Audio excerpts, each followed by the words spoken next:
everyone. I'm going to spoil you guys. Well, you're spoiling me. Why will I not spoil you? We're looking at 60 frames per second. It's 4K resolution in a 4K format with 4K transitions. It's a big file. I upped the quality. Good SD card. Nikon camera D850, 14-inch CGXL 1400 HD telescope. Let's take a look to see if you guys can see a better quality. Now, before we get into the video, well, you can watch while I'm talking. You guys have to go into the HD.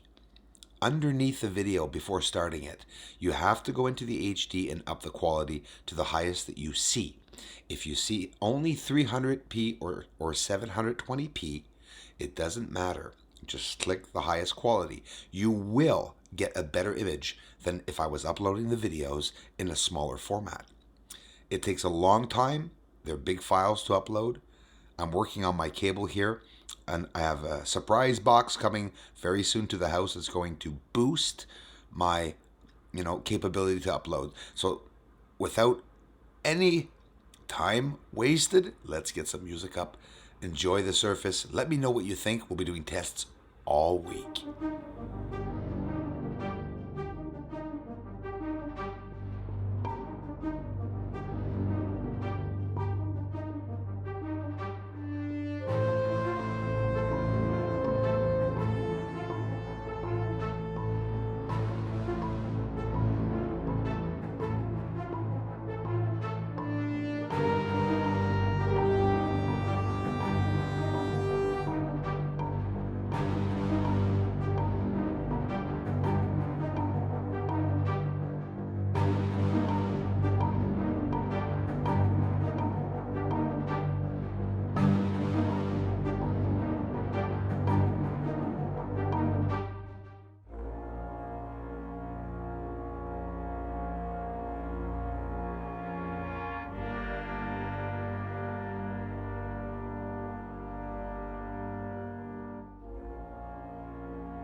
This is Houston. Say again, please.